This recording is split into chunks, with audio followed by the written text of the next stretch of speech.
On se retrouve aujourd'hui toujours pour des contenus jeunes mamans, habituels, hein, tutos, etc. Mais plus ancrés dans mon vrai quotidien. Ce que j'ai l'habitude de vous proposer, c'est des tutos, des conseils très face cam, très théoriques. Donc c'est ce que je vais vous proposer aujourd'hui. Quelque chose plus ancré dans le quotidien. Je vous avais déjà fait un vlog où j'avais proposé de vous montrer mon alimentation, mes activités un peu dans une optique de perte de poids, de grossesse. Oui, t'as plein de choses à dire aujourd'hui. Je vous montrais aussi ce qu'on avait l'habitude de faire en famille, hein, sur une semaine dans mon quartier à Paris. J'ai posé Gaspard qui avait envie de se balader et qui me regarde, petit chat. Donc oui, d'habitude, je vous propose des choses très théoriques, hein, comment choisir sa poussette, comment choisir le lit bébé. Ben, la même chose, mais concrètement, dans la vraie vie. Donc je vais essayer de vous montrer ça sur une journée type. Dites-moi si ça vous intéresse. C'est pas forcément toujours facile de se rendre compte ce qui pourrait vous plaire. Et une bonne façon de le savoir, c'est de liker la vidéo si c'est le cas, de vous abonner, et puis tout simplement de me le dire en commentaire. Et en fonction, j'essaierai d'en faire davantage. Et ça tombe plutôt pas mal parce qu'en fin de semaine, c'est mon anniversaire. Et là, le but, c'est pour vous, et je vous vois en consultation, celles qui s'oublient complètement, qui ne pensent qu'à bébé, pour expliquer, pour montrer que c'est aussi important de consacrer du temps pour soi. On commence tout de suite avec notre organisation le matin. Hein. Et d'ailleurs, oui, ça fait 1 an que j'ai commencé à faire des vidéos. Tu viens remercier les gens toi aussi? Et donc on en profite pour vous remercier chaleureusement pour tous vos retours. J'adore lire que ça vous a beaucoup aidé. Oui, toi aussi.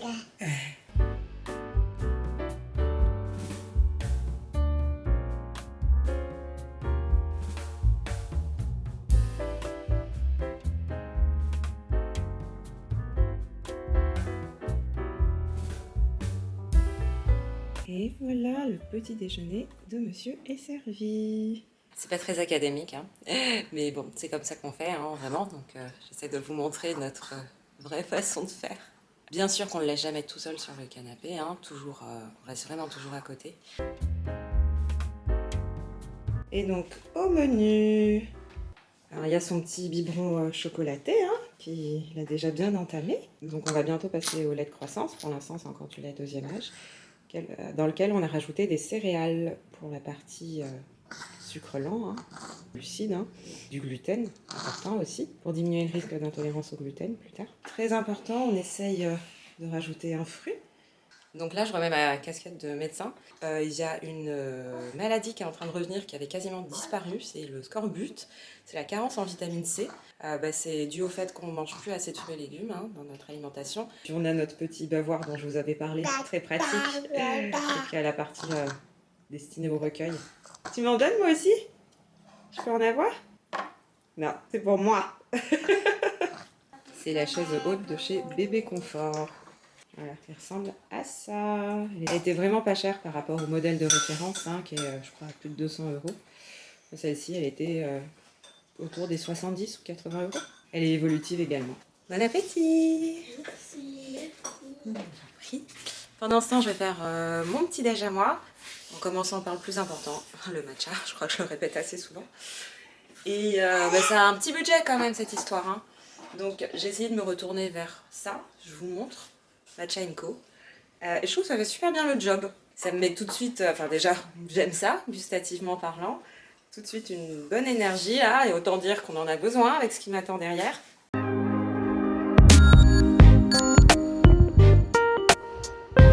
Les petites céréales, hein, je vous avais déjà montré ça, hein, c'est des cornflakes classiques que j'agrémente avec un petit peu de chocolat. Et la deuxième qui a déjà fini, parce que elle est très stressée d'arriver en retard à l'école. Donc oui, on est dans une phase où nos grandes sont en quasi-autonomie, hein, elles se préparent toutes seules de A à Z. Elles ont grandi d'un coup avec l'arrivée de bébé. Allez, à table. Et bon appétit.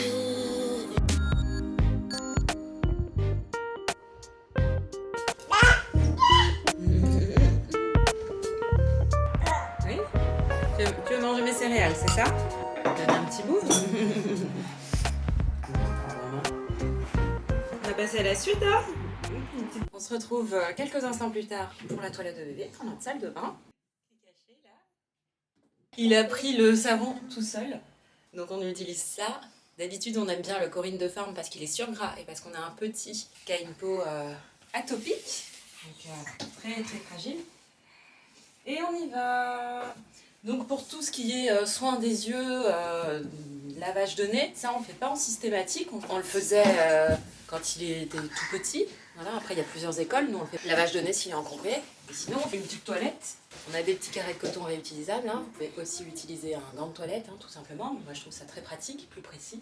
Bisous les filles. Un petit peu d'eau tiède sur le visage. Voilà. Merci. Tu me donnes le savon? Tu me donnes le savon? Tu me le donnes? Non, il fait son coquin, il fait semblant de me donner, il l'enlève. Tu me le donnes? Merci. Voilà, un petit peu. On referme, t'as raison. Et on passe sur le visage. D'abord le front, les petites joues, le nez et la bouche. On rince. Deuxième petit rinçage. Moi, je trouve que c'est très important à faire parce qu'ils ont souvent, en ce moment, c'est Bavman, hein, avec pas de dents, mais les dents travaillent. Et le fait que la salive stagne, ils ont souvent, on me demande souvent ça en consultation, des irritations autour de la bouche avec des petits boutons. Oui, on va s'habiller maintenant. On va s'habiller. On y va, tu viens? Hey. Donc nous, on a la chance d'avoir une baignoire, un lavabo et une douche aussi. Donc au début, on faisait beaucoup au lavabo. Ensuite, on est passé au bain classique. Deux façons, hein, avec la petite baignoire ou le bain libre. On aime bien piocher ce qui est le bon dans chaque façon de faire. Et là, on est passé à la douche, hein, parce que c'est quand même très pratique. Et ensuite, on va passer aux habits. Elle est où, maman? Elle est où, maman? Non, ça c'est Gaspard. Tu dis maman. Oh. Donc, mini tuto changement de couche. J'avais déjà fait une vidéo dédiée à ce sujet. Et donc, le plus important, c'est qu'il ne faut pas porter bébé en le soulevant par ses jambes. Hein, c'est pas bon pour ses petites hanches. Et toujours le soulever par les sièges. On met un petit peu de liniment, pas trop, pour pas que ça macère. Ça y est, bébé est prêt. Je filme préparé. Je vous ai jamais un peu raconté. J'ai deux travails en fait, deux emplois. Je suis donc médecin classique hein, en centre de santé. Et j'ai aussi un deuxième travail, c'est médecin de prévention, où je vois aussi des enfants, aussi le reste de la population, mais dans une optique de prévention. On donne des conseils, on fait des bilans avant que la maladie s'installe. Et en plus de ça, je redeviens étudiante cette année. Je fais 2 DU, donc 2 diplômes universitaires. Alors, le soir et certains jours. Ce qui fait que nos journées sont très vite, mais... Ah d'ailleurs, j'ai eu quelques demandes quand j'avais dit que j'étais encore étudiante, quand j'ai eu mes grandes, sur une vidéo de comment s'organiser en étant maman et étudiante. Donc je vous ai préparé ça arrive bientôt. Le petit point motricité de la vidéo, parce qu'on est prêt à partir, hein, donc on va mettre nos petites chaussures. Alors, à ces âges où on est en phase d'acquisition de la marche, la bébé a commencé à faire quelques pas, ce qui va être le plus adapté, ça va être pieds nus, hein. Ça c'est quelque chose qui est quand même assez universellement recommandé, parce qu'il faut quand même des chaussures, parce qu'il fait quand même, quoi, -1 aujourd'hui, -2, et puis pour aller au square. Et donc moi j'aime bien ce genre de modèle, hein, avec la semelle la plus souple possible. Voilà, on est sur quelque chose d'ultra souple, et qui s'adapte à la morphologie de son pied. Donc nous on aime bien et on trouve ça très mignon. Et c'est parti pour un départ à la crèche. Donc j'en profite pour faire le point essentiel déplacement pour cette vidéo. Même poussette yo-yo, hein, je vous en parle régulièrement. J'ai fait une vidéo dédiée sur les poussettes où je passe en revue pas mal de poussettes en fonction de différents critères. Et pour notre mode de vie citadin, hein, on vit à Paris, très dense, on prend beaucoup les transports, on utilise très peu la voiture, on a des escaliers pour accéder chez nous, on a donc souvent besoin de la porter. C'est toujours plus que validé. Je crois que le déclic, c'était la fois où je devais prendre le bus, il y a déjà 2 poussettes, moi et une autre. Et là, on voit une 3e poussette arriver. Donc en théorie, elle ne peut pas monter. Et là, c'était un papa. Je le vois prendre bébé avec un bras, plier la poussette en un geste avec l'autre bras et la mettre sur son épaule. Donc je dis mais what, c'est ce que je veux. Je vous montre aussi notre petite chancelière, plus que de circonstances hein, dans ces températures hivernales. L'idée c'est que la poussette elle coûte assez cher. Donc si on peut économiser par-ci par-là, c'est toujours bon à prendre. Donc voilà, on a pris une chancelière qui est vraiment parfaite. Hein, qu'on arrive à resserrer en haut comme ça, bébé est bien au chaud. Elle est doublée polaire. Il est super confortable dedans. Et c'est notre marque. Je vous mettrai les références en barre d'infos. Je vous montre son petit sac de crèche, parce qu'il reste à la crèche, pour celles et ceux qui sont bientôt concernés. Donc, on le laisse à la crèche et on le recharge en fonction. Donc, 2 bodys, 2 hauts, 2 pantalons, une tétine de rechange et 1 ou 2 bavoirs. Donc là, bébé est déposé, je me rends au travail. Comme je l'ai dit, j'ai cédé mon cabinet que j'avais en indépendante, hein, une sorte d'entreprise individuelle, juste avant l'arrivée de bébé, parce que c'est quand même beaucoup de boulot, des gros horaires. Et là, j'avais vraiment, je pense qu'à l'arrivée d'un bébé, on est nombreuses à se poser la question de notre avenir professionnel. Et bien, c'est clairement ce qui s'est passé pour moi. J'ai quand même arrêté 10 ans de libéral pour m'orienter vers le salariat. Et donc le gros avantage, au-delà du fait que la prévention c'est un sujet qui m'intéresse, c'est que je finis beaucoup plus tôt. Et je peux aller chercher mes bébés.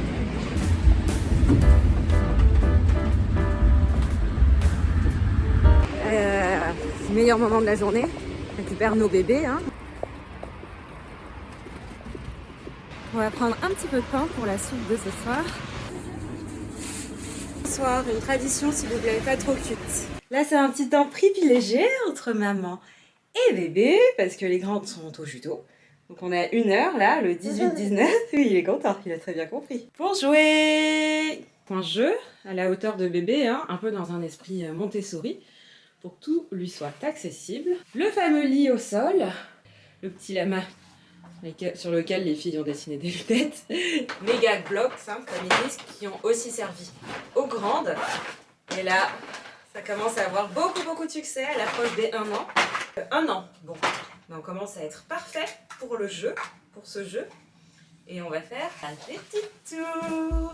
On y va? Ah, il adore. Maman? Elle est où maman? Ouais, c'est pas très Montessori ça pour le coup, mais ça marche très bien.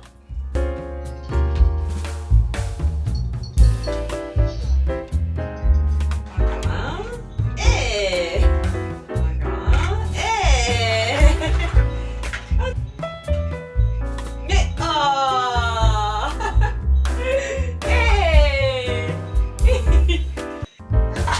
tu viens me voir? Encore, bravo, bravo.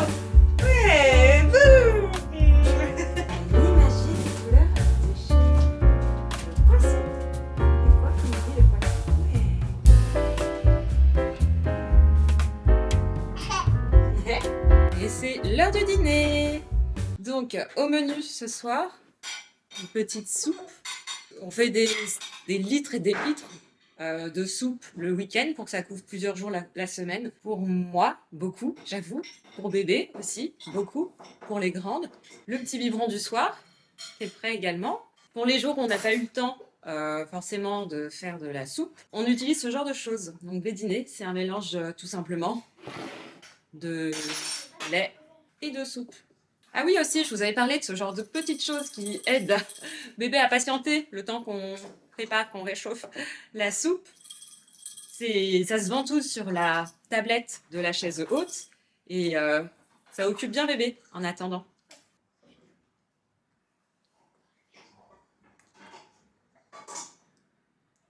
Alice, à la douche! Et une petite compote pour le dessert. Il m'a laissé une demi-seconde pour vous la montrer. Le dîner est maintenant terminé. On va passer au rituel du soir pour favoriser l'endormissement. Il montre déjà des petits signes de fatigue, hein, donc c'est le moment. On rebondit tout de suite. On y va.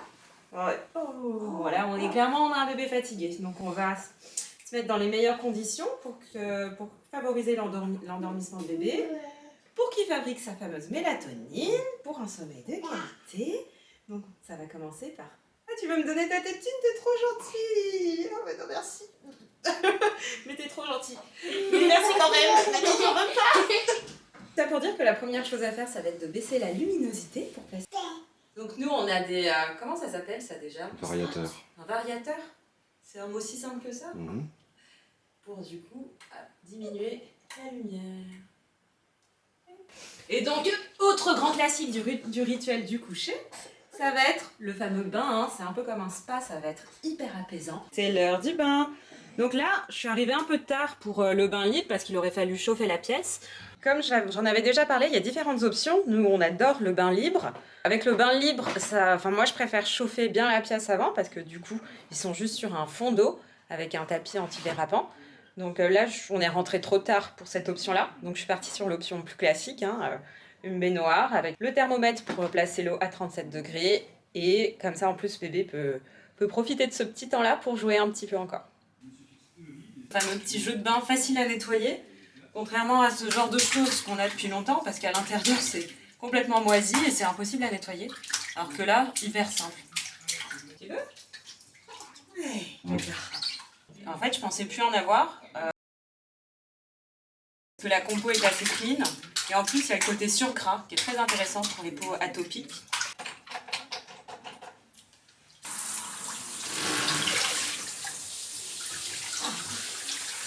On utilise la petite cape de bain parce qu'il y a la petite capuche très pratique, hop, qui permet de bien emmitoufler bébé tout de suite. Il est bien évident que ce matin, quand je vous ai montré la routine soins du matin, j'ai oublié les petites vitamines. Je crois qu'on est nombreux à qui ça arrive. Tu la veux, j'ai compris. J'en mets 2 gouttes. Bon, j'aurai pas le temps de vous montrer.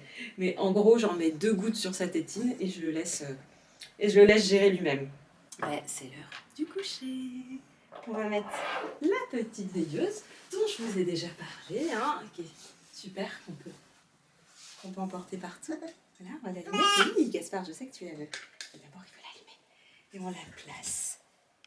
Voilà. Pour l'endormissement, ce qui est important, c'est la notion de sommeil autonome. Hein, j'en parle souvent dans mes vidéos.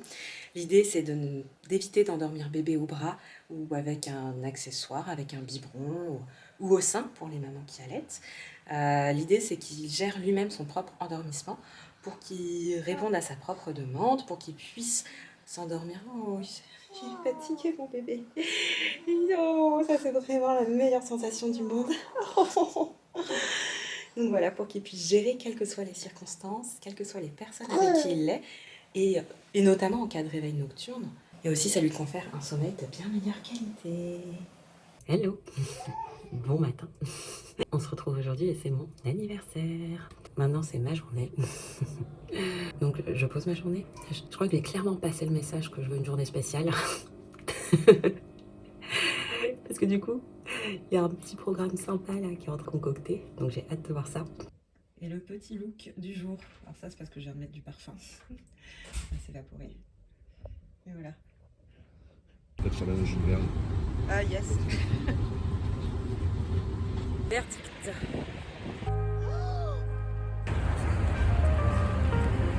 Alors t'es pas sérieux? Non. Ouais, je suis jamais venue. T'es habituée.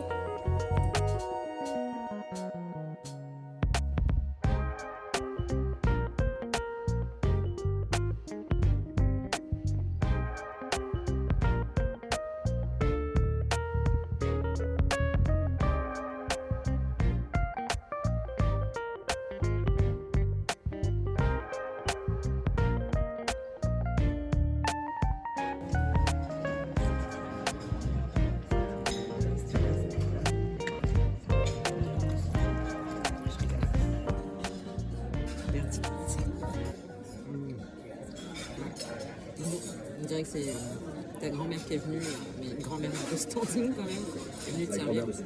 La grand-mère de Cédric Grolet, qui est venue te l'apporter, sortie du four.